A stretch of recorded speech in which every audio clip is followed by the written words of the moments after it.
ตกพี่น้องสบายดีงานเช้าจัง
ปลาซิวพี่น้องก็แล้วเฮ็ดเสร็จคอยอาหารบักกี้นี่แล้ว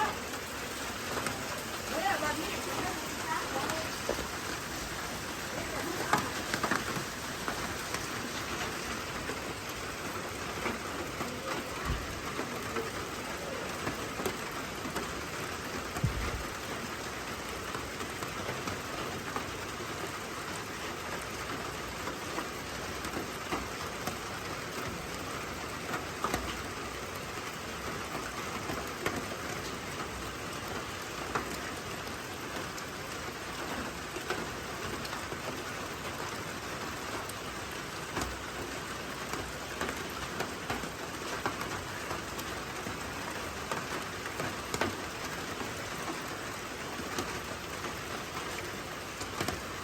น้องอีก็ยังบ่ทันละลูกพี่น้องเลยเป็นไข่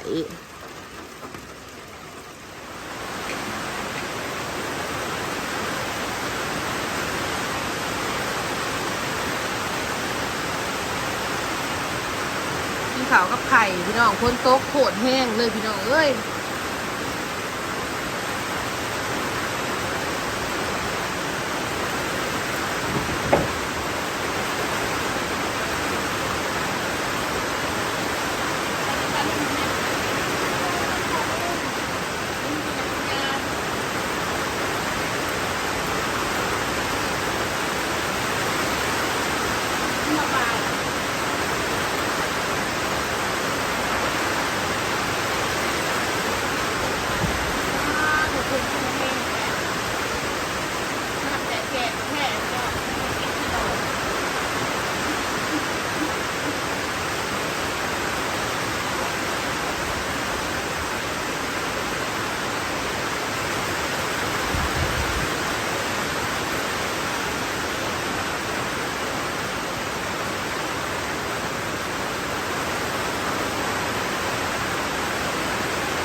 พี่น้องเห็นพ่อใหญ่พามบอกพี่น้องแล้วเกี่ยวหญ้าให้งัวเล่า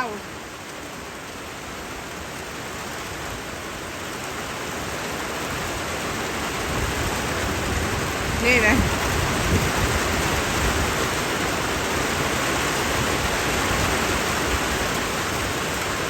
เกี่ยวหญ้าให้งัวพี่น้อง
ร่มมันถูกร่ม โอ้ย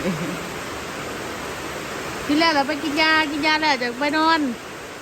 เอาไปพระโตกลูกสวยนะเครือไข่นะท่านอิ่มบ่ไปกินซะหน่อย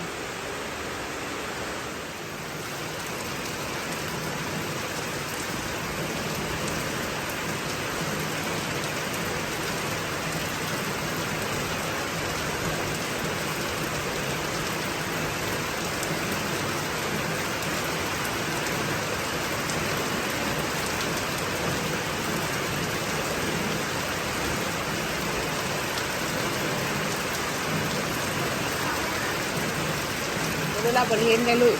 เราบริเห็นลูกเรากินขาวเราไปเอิญอีอยู่โอ้ยแล้วว่ามันกินจนสิอิ่มแหละ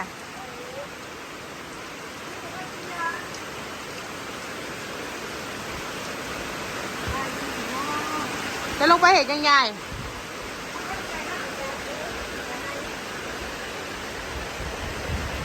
แม่น้ำสิแตกแกงนั่นนี่แม่อุ่นอันนั้นแล้วก่อนยืนดูยืนหันหนามาดูยืนดีๆสิเอาธรรมศาสตร์นะได้แล้วไปได้โอ้โหท่านยังอยู่ให้หน้าผู้ได้พี่น้องนี่คือขัวปลาซิวกันพี่น้องอุ่นนั่นแหละคือขัวปลาซิวในท่าประกอบ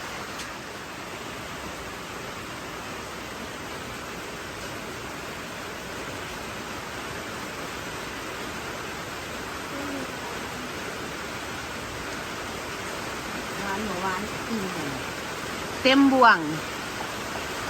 2 บ่วงเต็มอันนี้ก็ซ้ำเครื่องบ่วงเครื่องหนึ่งก็ซ้ำเครื่องซ้ำบ่วงหนึ่งใช่ไหม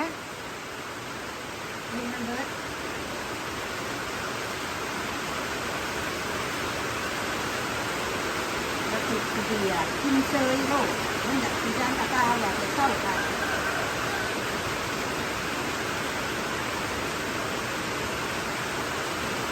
นี่หมดไก่ตัวน้ำมันจะที่มีแต่ให้กินไปกินนี่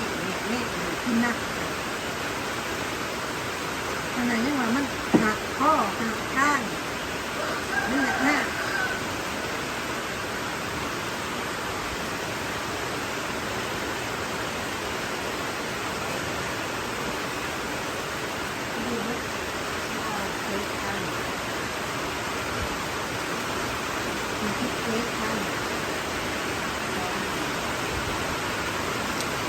ขวดละ20 กว่าพันบ่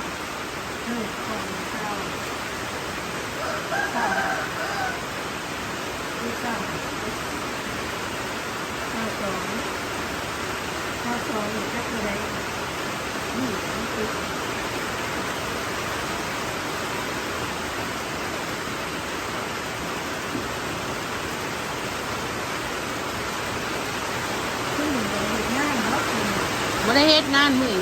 นี้บ่ได้เฮ็ดฝนตกปานนี่มีไผมาเด้อมาก็จะมาสิเฮ็ดได้